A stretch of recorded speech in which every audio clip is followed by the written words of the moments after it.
この動画は過去動画の再放送です。途中紹介されている別動画は現在アップされていないものもあり、リンク切れしている場合がありますが、ゆっくり再アップしていきますのでお待ちくださいね。それではご覧ください。こんにちは、さいとうなおきです。今日も気まぐれ添削やっていきたいと思います。今日の作品はこちら。めちゃくちゃ綺麗なイラストですよね。山田沙羅さんの作品でタイトルは無題です。こちらの添削はですね、アミューズメントメディア総合学院のキャラクターデザイン学科の特別講義で実施させていただいた添削です。コメント。ドレスから覗く足がどうなるかなどがいつもわからずごまかしてしまいます。勢いで書いた部分もありますが、添削の方良ければお願いしたいです。とのことです。いや、まずですね、山田沙羅さん、高校3年生ということなんですが、もう高校3年生とは思えないぐらいしっかりとしたテーマを持っていて、画面作りもね、とてもうまいなというふうに思いました。これはですね、かなりたくさんの絵を描いていて、試行錯誤をしてこなければ、こんな絵はなかなか描けないと思うので、山田沙羅さんの今までの努力と熱意を絵を通してひしひしと感じました。あとですね、色使いもすごくて、このイラストって一見青、つまり寒色の面積が多いので、絵がどうしてもね、縮こまって見えがちなんですが、山田さんはですね、その寒色の中にもですね、こことかね、あとは細かいところで言うと、例えばこことかそうなんですが、寒色の合間にさりげなくね、暖色を混ぜることで寂しくなりがちな画面に華やかさをプラスしています。こういう細かい部分もね、とてもすごいなというふうに思いました。はい。添削するところなしなんてね、言いたいところなんですが、でも山田さんはさらなる高みを目指したいっていうところでね、貪欲に添削に応募してくれました。なのでその熱意に応えて、どうやったらこのイラストをもっとよくできるのかお伝えしていきたいと思います。いやー、ただね、皆さん注意してください。今回はもうこれがスタートなので、めちゃくちゃレベルが高い添削になってしまうと思います。なので途中で振り落とされないようにしっかりとしがみついてきてくださいね。それでは早速行ってみましょう。でね、今回どこを添削していくかなんですが、皆さんこのイラストから問題ってそもそも見つけられますか？一見ね、どこも欠点がないように見えますよね。はい。ただですね、プロの目から見ると、このイラスト、少しね、退屈な画面作りになってしまっていて、そこがもったいないなっていう風に感じるんですね。はい。そういう部分がいくつかあるんです。それを直すだけでもこのイラストぐぐっとレベルアップできるように感じます。なので今回はこのイラストのどこが退屈なのか、そこを予想しながら見てみると面白いと思います。まずね、最初に背景の調整から入るので、蝶々、このね、ところどころにいる蝶々を非表示にしてしまいますね。でね、まず最初に僕が気になった部分、修正します。それはどこかというと、ここです。はい。画面をね、単純に斜めにしてしまいました。これはね、結構多くの人がやっちゃうんですが、画面に対して垂直、そして水平のラインが入っていると、それだけでね、単調になりがちなんです。もちろんね、あえてそうする場合っていうのもあるんですが、このイラストの場合には少し画面を斜めにして、柱のラインが画面に対して垂直になりすぎないようにした方が躍動感が生まれて、効果的だと思います。それとですね、柱でもう一つ気になっている部分を直します。こうです。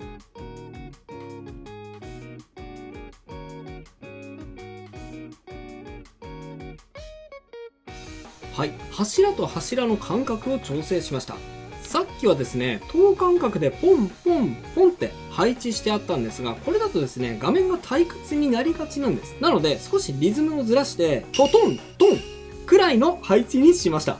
実際はね、等間隔で配置されている柱でも、台座がね、ここ、円ですから、角度によってはね、こういう風な見え方をするのが自然だと思います。はい。でね、カーテンもここずれてしまったので、これも直しますね。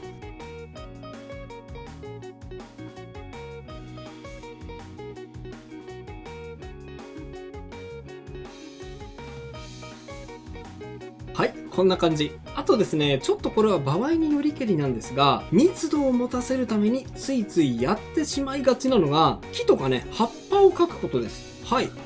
この部分ですね。これはですね、あえて言うと、ブブー。時として NG です。これなんでかっていうと、葉っぱを描くことによって、ある意味での神秘性とか特別感が絵から失われてしまうんです。ちょっとですね、説明が難しいんですが、木とか葉っぱってどこにでもあるものじゃないですか。だからね、木とか葉っぱってもうありふれた風景の象徴みたいなところがあるんですよ。だからそれを画面に入れてしまうことで、この風景はありふれた日常なんですよっていうメッセージを絵に含ませることになるんですね。でね、一方でこの絵のテーマって一言で言うと、蝶々の女王様みたいなことだと思うんです。もうね、たくさんの蝶々に慕われている女王様みたいな感じですよね。全然ありふれた風景じゃないですよね。そこに葉っぱを描いてしまうと、せっかくのね、高級フレンチの上から中濃ソースドバーみたいな、そんな感じになってしまうんですよね。なので、これはね、思い切って撮っちゃいましょう。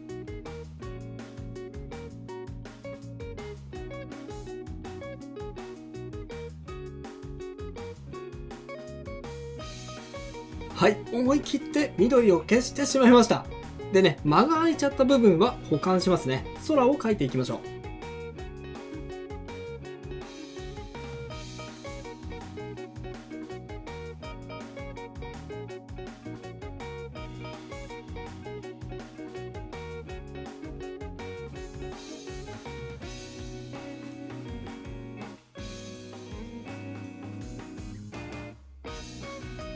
はい、空を描きました。さっきはですね、地面と海、これが見えている面積が多かったんですが、修正後は空の面積を多めにしてみました。ちょっとね、これは思うところがあってこうしたんですが、後で理由がわかると思います。で、次にですね、柱の影の付け方。これもちょっとね、今退屈な印象を作り出してしまっているので、少し調整しますね。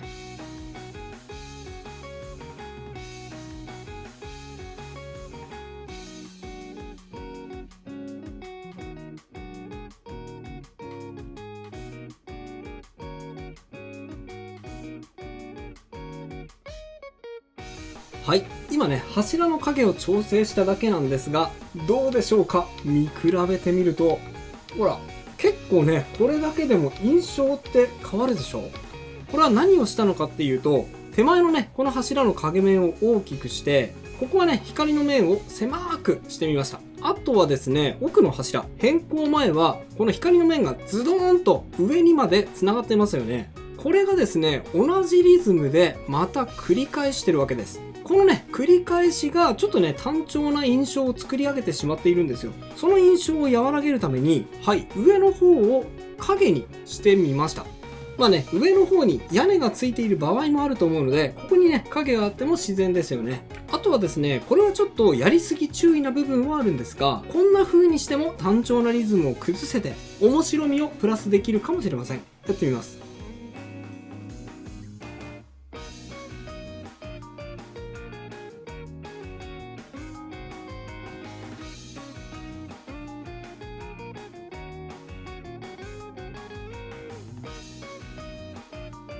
はい、柱にですね、少しへこみとか傷を追加してみました。はい、こんな風にね、同じリズムを崩してあげるという目線を持つだけで、絵から単調さが消えて、面白みが溢れた構図が作り出せるようになるんです。はい、背景はこんな感じなんですが、まだです。まだね、単調さがあります。それを今度はさっき非表示にした蝶々を使って面白みを追加していきたいんですが、さっきもお伝えした同じリズムの繰り返しっていう目線で蝶々を見てみると、この蝶々もですね、ほら、ちょっと正面の蝶々が多めじゃないですか？大きさもね、結構同じような大きさですよね。これがですね、この絵、描き込みはすごいんだけど、なんか印象として単調というイメージにつながってしまうんです。これはね、もったいない。なので、思い切ってこうしちゃいましょう。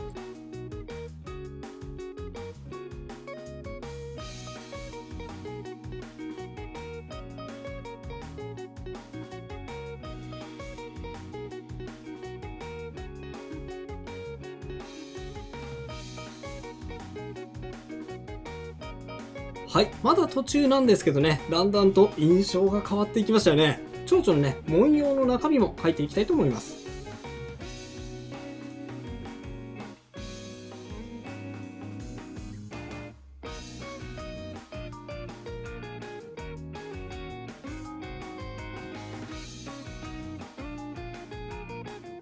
はい、結構ね、模様を描いていくの大変ですが、一個一個丁寧に描いていきますよ。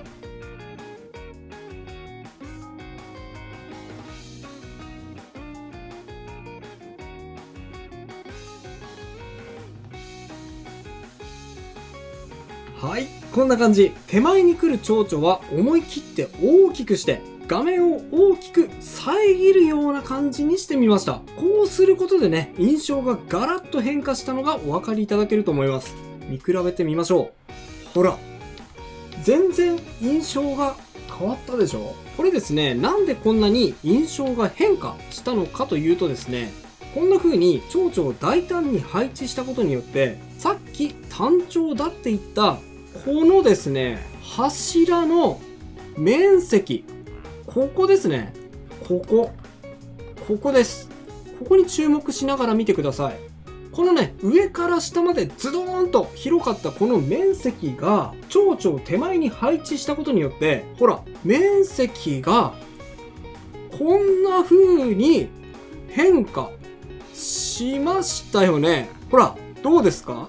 だいぶ、この部分の面積が変化したのがお分かりいただけると思います。この印象の変化、これがですね、絵にリズムや変化をもたらしてくれるんです。これだけでね、印象がここまで変わってしまう。すごいですよね。でね、さらに僕思いついちゃいました。思い切ってこうしてしまいましょう。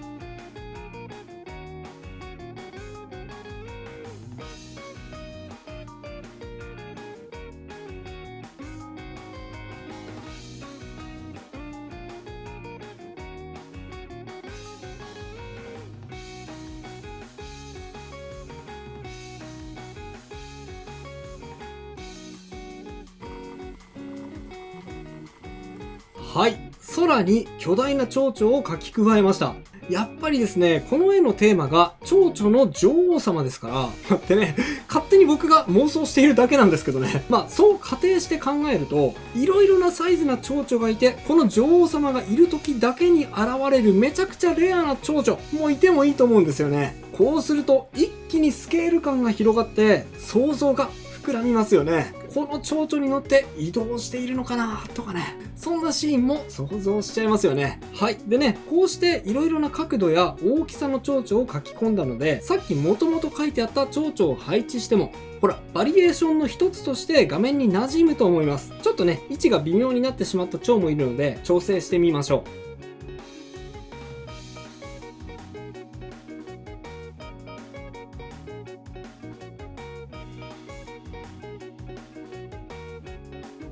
はい、こんな感じですね。で、最後にキャラクターの部分の調整に入るんですが、山田さん、キャラに関しては非常によく描けていると思います。まあ、本人がね、気にしていた足の部分も含めて、形を直したい部分っていうのは、あんまりないですね。強いて言えばですね、全体的にちょっと平面的な感じがするところと、あとね、ピントがあまり合っていない部分を直したいぐらいです。それとですね、これまでの変更点と合わせてみたときに、気になるのはですね、目線でしょうか。キャラクターの目線をちょっとね、変更したいぐらいなので、まずはそこから修正してみますね。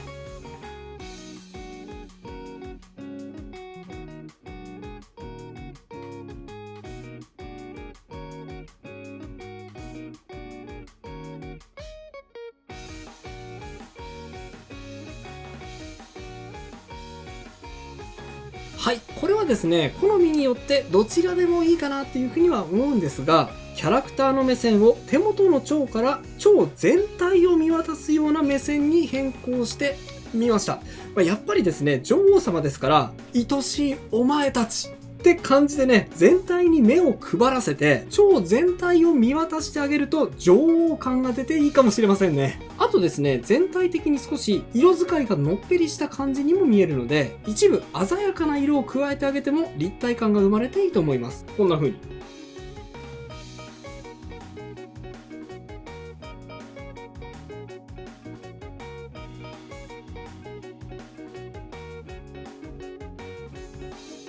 はい、こんな感じ。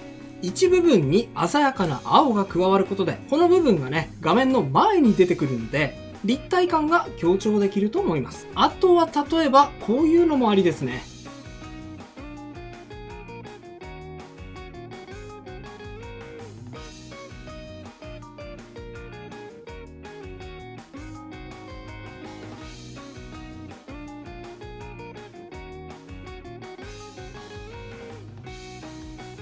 はい、こんな感じで髪の毛の裏地とかスカートの裏地を鮮やかにする。こうするとまるで奥の光が透けてきているようにも見えるので、色味として重くならない透明感を追加することができちゃいます。透明感があるデザインがしたいっていう場合にも、裏地を鮮やかなデザインにするっていうのは非常に効果的なので試してみてください。で、最後にピントの問題です。このイラストですね、全体的にすっごい書き込まれていて密度が十分なようにも感じるんですが、逆にですね、全体的によく書き込まれているので、顔周りの書き込みが物足りなく感じてしまう部分があるんです。顔周りは周りに比べて1段階グレードをアップしたような書き込みをしないと、ピントがね、合っているように感じなくなっちゃうので、ここからさらに1段階書き込み量を上げてあげると、とてもね、絵が映えてくると思います。やってみますね。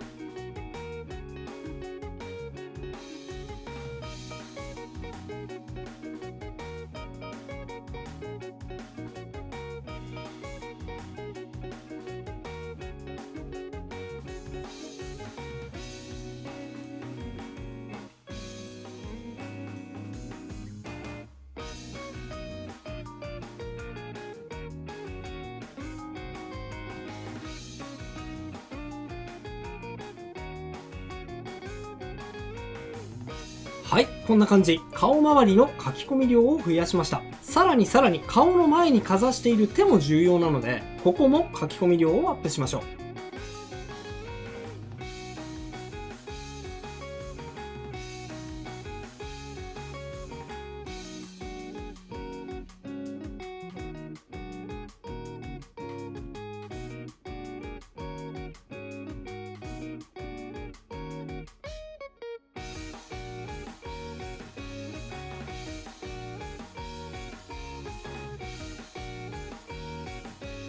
はい、こんな感じ。ちょっとですね、横にいるこの蝶々、この子が少し手に近すぎたのと、あとですね、これちょっとよく見ると、この蝶々実はこの絵に描かれている蝶の中でもかなりすごいやつで、こんなちっちゃいにもかかわらず女王様のこの重たい紙を持ち上げているっていうぐらいね、怪力の持ち主なんですよね。ほら、こいつやばくないですか？持ち上げてますよね。まあそのぐらいキャラが立っている蝶々なので、なおさらね、手に近いと目立ちすぎなので、少しね、この手から離して、はい、こんな風に主張を弱めてあげましょう。で、最後の仕上げ、こうですね。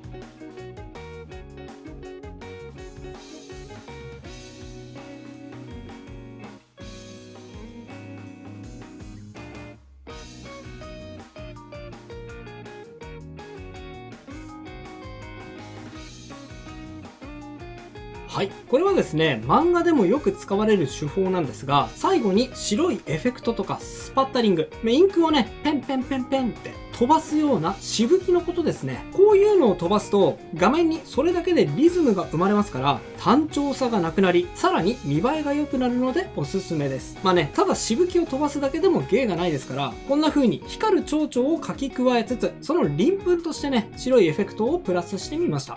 今回の添削は以上となります。並べて比較していってみましょう。右がビフォー、左がアフターです。こんな風に変化しました。いかがでしょうか？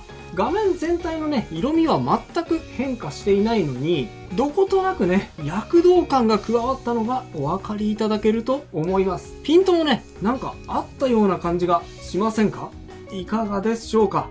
はい、まず最初は背景の添削でした。背景は柱のように水平垂直がある場合には、場合によっては意図しない単調さにつながることがあります。そんな時にはですね、単純に画面全体を回転させて斜めにしてしまって、画面から水平垂直を消すだけでも躍動感がプラスすることができます。なおかつ柱などの単調なラインをこんな風に手前に来る蝶々などで大胆にカットしてあげても、リズムに変化が生まれて楽しい画面作りにつながりますね。これはね、いろいろな場面で応用できるテクニックなので、ぜひ覚えておいてください。そしてキャラクターについては、はい、あまりね、こうしてみると変更点はなかったんですが、はい、顔周りの書き込みですね。厚塗りの場合にはこれで十分だろうっていう風に思ってしまいがちですが、周りに比べて1段階書き込み量を増やさないとちょっとね、ピンボケしたような感じに見えがちです。ここはね、特に意識してみてくださいね。また今回は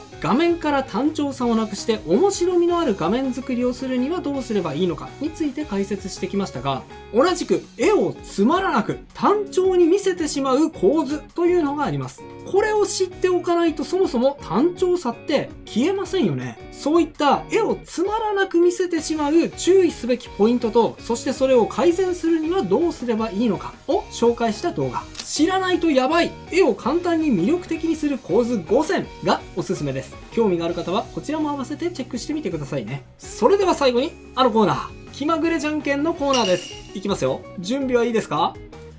気まぐれじゃんけんじゃんけんポン。それではまた次回の動画でお会いしましょう。バイバイ。ということで再放送をお届けしました。いかがだったでしょうか？新チャンネルのチャンネル登録と高評価もよろしくお願いします。